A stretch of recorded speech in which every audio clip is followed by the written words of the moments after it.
"Choose me, cowboy. For just $1 I can do whatever you want," the Apache woman begged. The body hit the dirt before the echo of the shot finished rolling across the flats.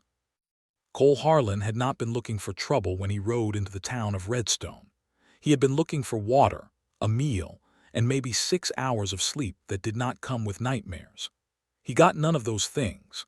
What he got instead was a dead man bleeding into the dust 20 feet from the horse trough, a crowd of men who had already made up their minds about who fired the shot, and a sheriff who had not yet decided whether to do his job or protect his friends. Cole stepped off his horse and kept his hand loose at his side.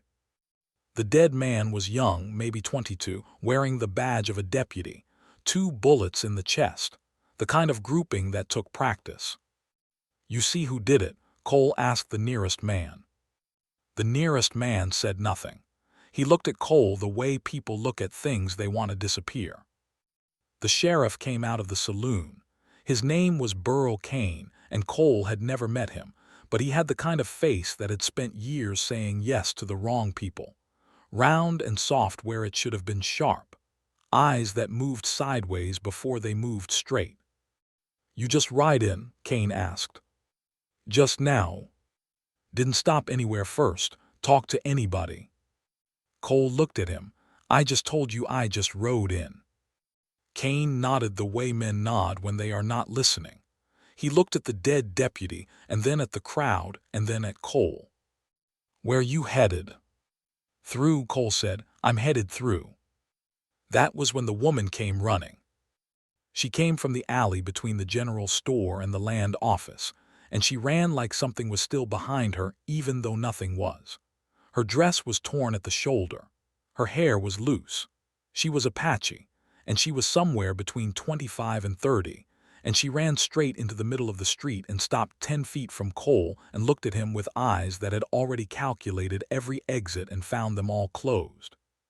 She looked at the dead deputy. She looked at the crowd. She looked at Burl Cain. Cain looked at her the way a man looks at a problem he did not cause but fully intends to own. "There she is," said a man in the crowd. Thick through the shoulders, red in the face, a rancher's hands and a rancher's temper. His name, Cole would learn later, was Dutch Morley, and he ran 3,000 acres north of town and believed that owning land was the same as owning everything on top of it. "She was with the deputy when it happened," Dutch said. The crowd took a step forward, not a large step, just enough. The woman did not run. That was the thing. She had stopped running, and now she stood completely still, and her stillness was not calm. It was the stillness of someone who has already counted the odds and found them impossible, and decided that movement would only make the end come faster. Cole looked at her. She looked at him.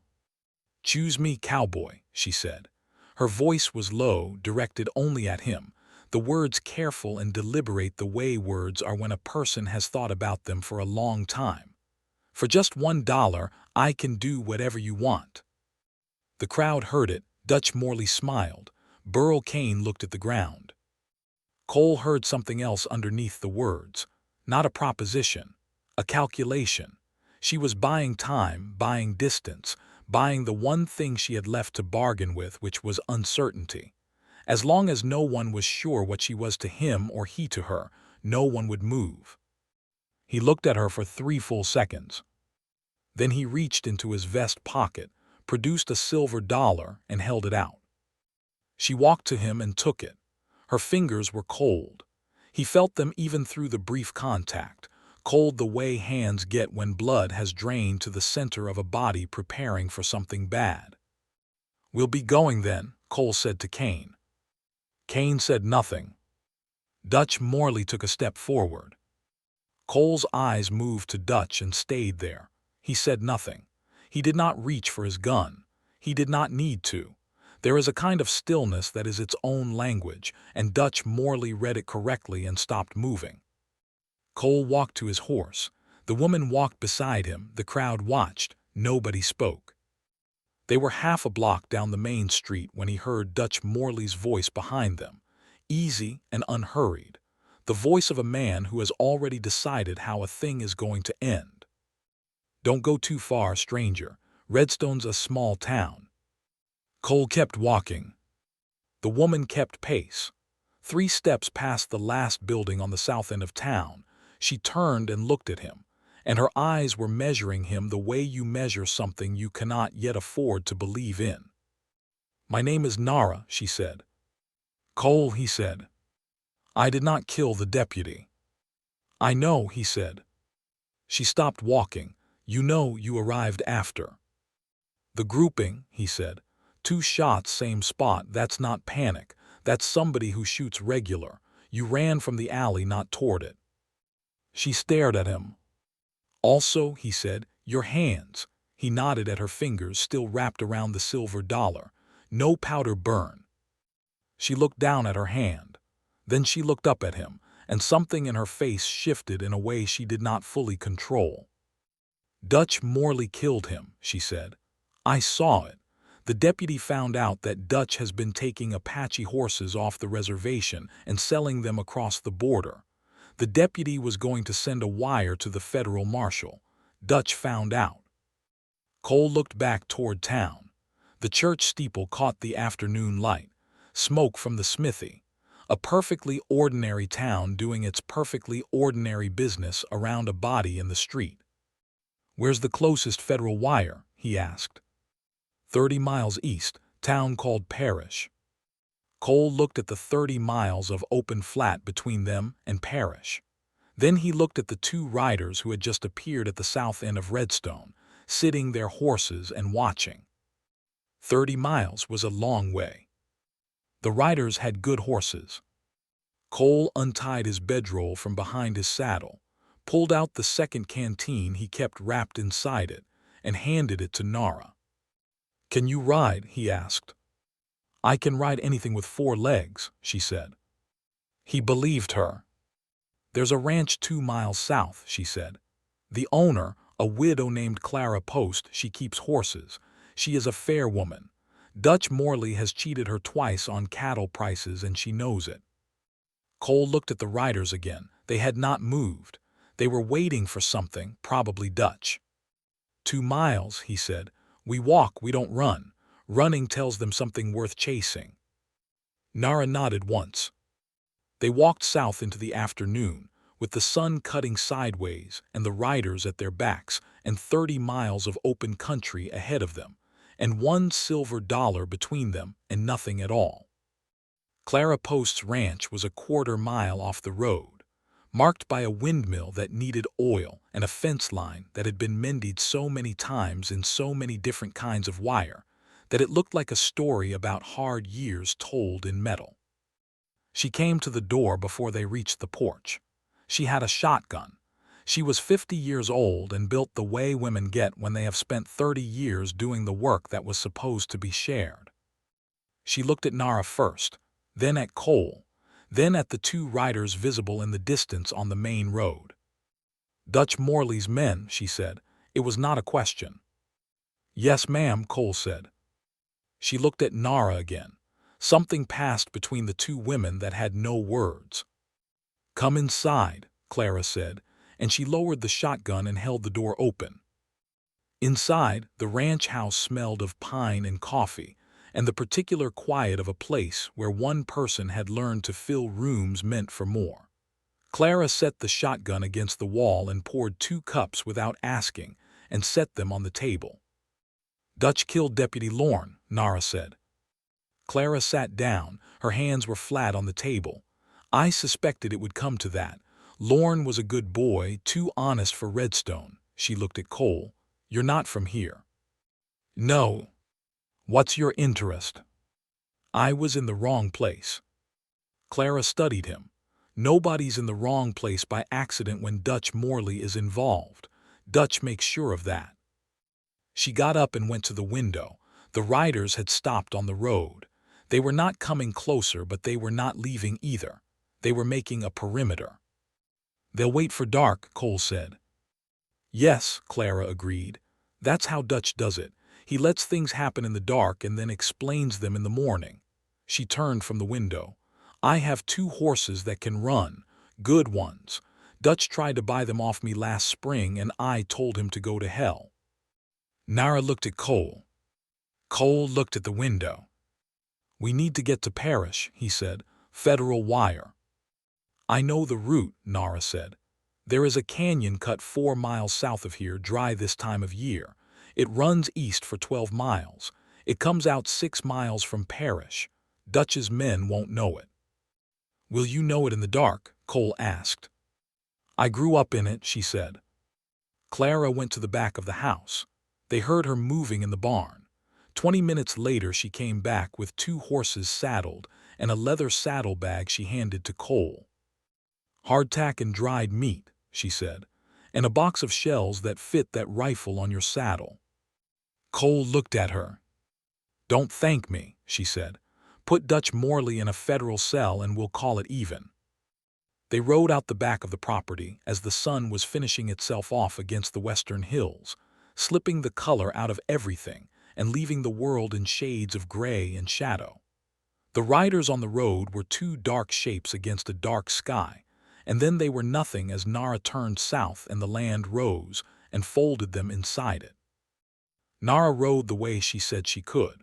She did not hesitate at turnings that had no visible logic in the dark, taking the land by memory the way a person reads a language they learned before they could speak. Cole kept pace and said nothing and watched the ridgelines and kept the rifle loose in its scabbard. For 2 hours there was only the sound of hooves on dry stone, and the wind coming through the canyon cuts like a thing that had somewhere to be. Then Nara pulled up hard. Cole stopped beside her. Ahead, where the canyon bent east, a fire burned low inside a ring of rocks. 3 horses tied to a pin-on tree. 3 men around the fire, and one of them turned at the sound of their horses and stood up, and even from 40 yards Cole could see the shape of a rifle coming up. Dutch Morley had known the canyon. Dutch Morley had been here first. Cole's hand was already on his rifle when Nara grabbed his arm. Wait, she said, low and flat. I count 3, you count 3. In the dark from that angle, that fire makes them blind and makes us invisible, but only for about 30 more seconds before that man's eyes adjust. 30 seconds. Cole looked at the 3 men and the canyon walls and the single way in and the single way out. Back, he said. They turned the horses and moved back into the darkness of the canyon at a pace that hurt, that required trust in the horses and trust in the dark and trust in Nara's knowledge of ground that wanted to break an ankle or worse. Behind them, voices. Then hoofbeats. Cole counted the sound. 2 horses, maybe 3, hard to tell in canyon walls that threw sound everywhere. There is a side cut, Nara said, not slowing. 40 yards, it goes up. It is steep and it is narrow and it comes out on the mesa above. If we make the top before they find the cut, we lose them. And if we don't make the top? She did not answer. They found the cut. A crack in the canyon wall barely wide enough for a horse, angled steep enough that Cole felt his horse bunching its haunches on every step, working hard, breathing hard. Nara was above him and moving without pause, her horse finding holds that Cole's horse found only because it was following. Below, the hoofbeats slowed, voices, a man swearing at the dark. Cole's horse scrambled up the last 20 feet and came out onto the mesa and stopped, sides heaving. Nara was already turned, looking back at the cut. No one came up behind them. The voices below faded east, going the wrong way. Cole sat on his horse in the dark on top of the mesa and felt his pulse in his throat and the cold air moving across his face, and the night laying out flat and enormous around them, with the stars pressing down close and indifferent. How far to Parrish from here? He asked. 7 miles across the mesa top, Nara said. No cover, flat and open. We'll be visible when the moon comes up. The moon was already coming. Then we move now, Cole said, before it gets light enough to see us. Nara turned her horse east, and Cole turned his, and they rode into the open dark together with Dutch Morley's men, somewhere below them and perish, and the federal wire 7 miles away, and the moon rising behind them like something that could not be outrun, only beaten to the destination. The moon beat them by half a mile. It came up full and indifferent and lit the mesa like a stage, and made them into two moving shadows that anyone below, looking up, could have read as easily as words on a page. Cole watched the canyon edge as they rode and saw nothing move, but nothing moving did not mean nothing was there. Paris showed first as a smear of yellow light against the eastern dark, lanterns, a few buildings. The particular flatness of a town that had been built fast and practical with no ambition beyond the practical. They came in from the north, avoiding the main road, moving through the scrub at the mesa's edge until the land dropped back down to flat and they were on the outskirts of the town proper. A dog barked twice and stopped. The telegraph office shared a building with the post. There was a light inside. Cole dismounted and Nara dismounted beside him, and he looped both sets of reins around a post, and they went to the door and Cole knocked. A man came to the door in his undershirt, 50 years old, blinking, with the particular irritation of someone who had been asleep and knew it was not going to last. "We need to send a wire," Cole said. "Federal marshal tonight." The man looked at them. He looked at the hour. "It's past midnight," he said. "Deputy Lorne of Redstone was shot and killed this afternoon," Cole said, "by Dutch Morley. This woman witnessed it. Dutch Morley has men trying to intercept us before we reach you. There may be an hour behind. We need to send that wire now." The man blinked again. He looked at Nara. Nara looked back at him. He stepped aside and let them in. The wire took 12 minutes to compose and send. Cole kept his back to the wall and his eyes on the window while Nara told the telegraph man what she had seen, and he transcribed it, word by word, the machine ticking in the quiet room like a small, methodical heart. When it was done, the telegraph man looked at his transcript and then at Nara. "You'll need to sign this," he said, "and he'll need to give his name as corroborating witness." Nara signed. Cole wrote his name. The man looked at the names on the paper. "Marshal Culliver runs out of the district office in Santa Myra.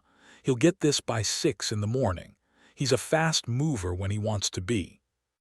"How fast?" Cole asked. "He could be in Redstone by noon tomorrow if he rides hard." Cole looked at Nara. Noon tomorrow was 10 hours away. Dutch Morley's men were an hour behind.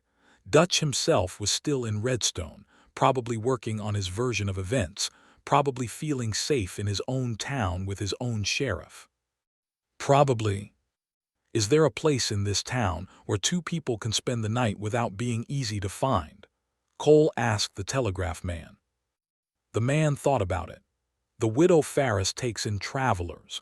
Her place is the blue house at the east end of Maine. She doesn't ask questions and she keeps a clean room and she has a mean dog that barks at strangers. "Good," Cole said. They found the blue house.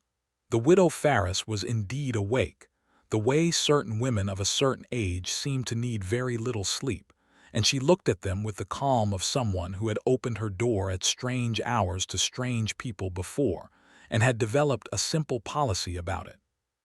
$2 for the room," she said. "Dog barks once, I wake up. Dog barks twice, I come out with my husband's old Navy Colt and I am a better shot than I look." "We're not the danger," Cole said.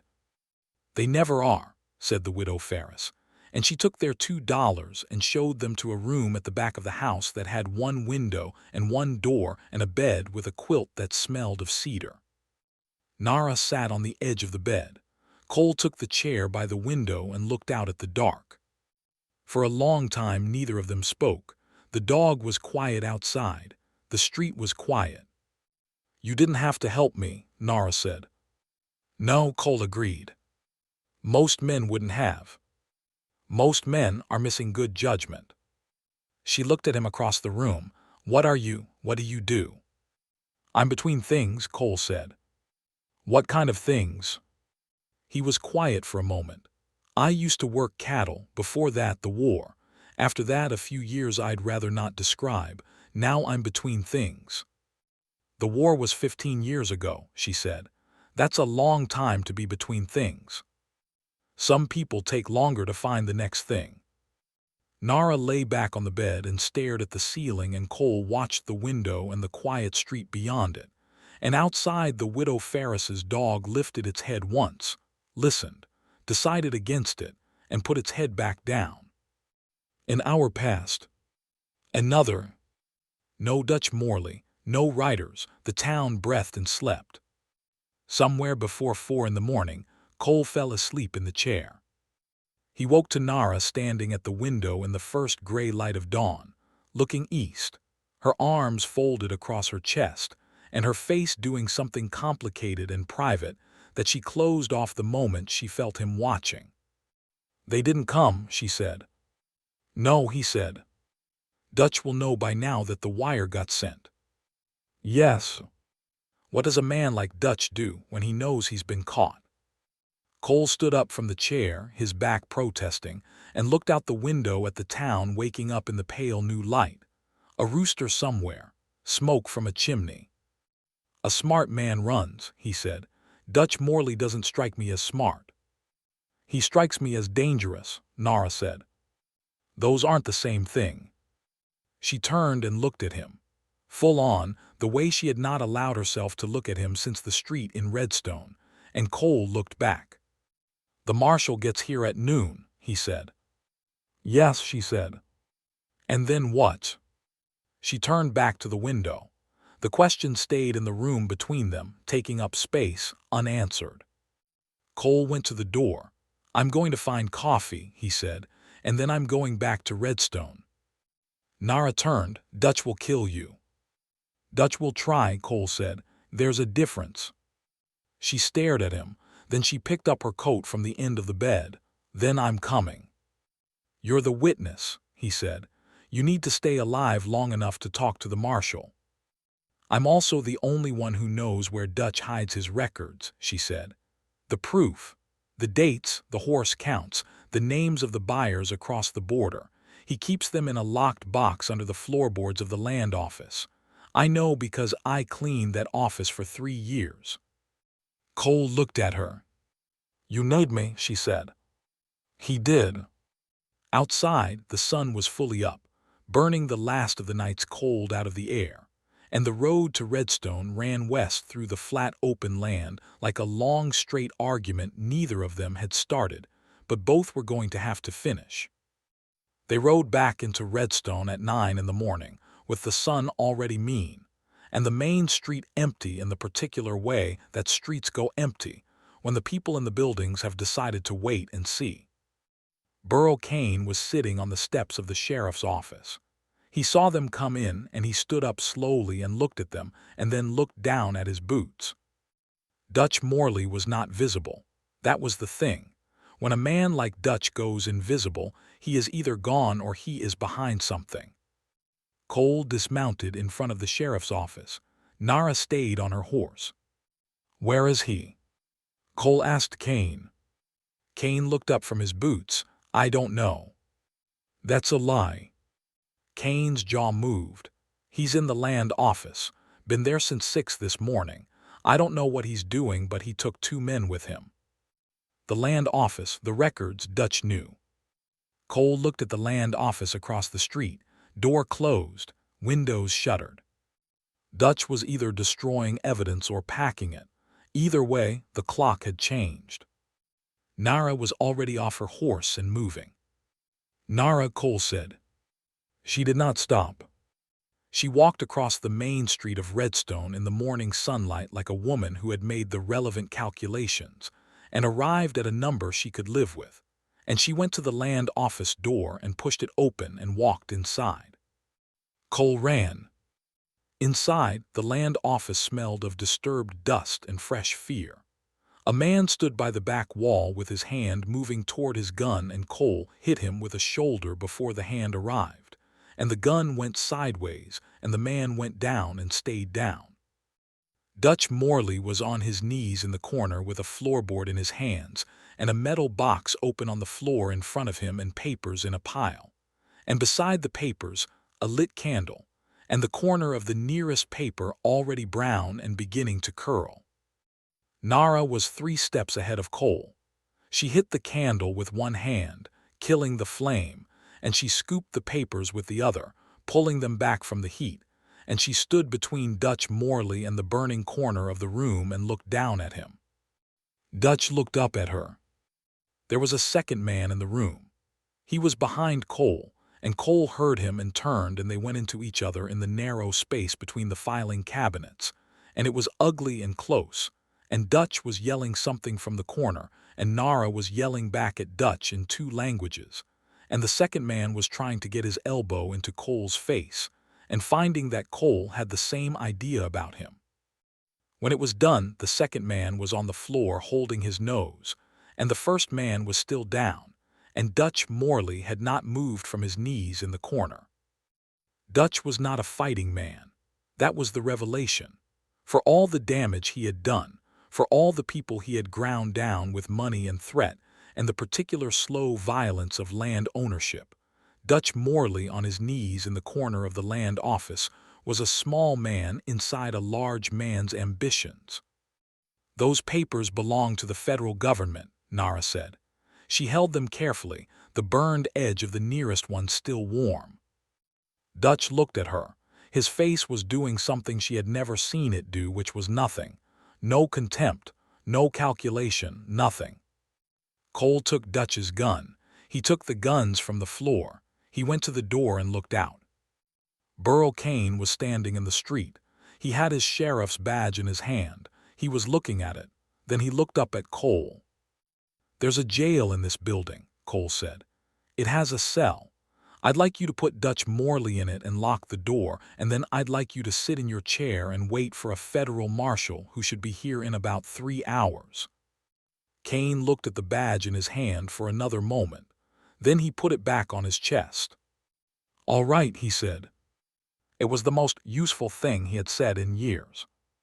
Marshal Culliver arrived at 12:30 on a gray horse, a lean, quiet man with deputy papers for 2 men and handcuffs, and the particular economy of movement that distinguished career lawmen from the performing kind. He read Nara's signed statement. He looked at the records. He looked at Dutch Morley through the cell bars, and Dutch Morley looked at the floor. It took 40 minutes. Cole stood in the street outside the sheriff's office and watched the clouds build in the northwest, the kind of weather that came fast in open country and made no apologies. Nara came out and stood beside him. The marshal had told her she would need to come to Santa Myra for a formal hearing. 2 weeks' time. She had said yes.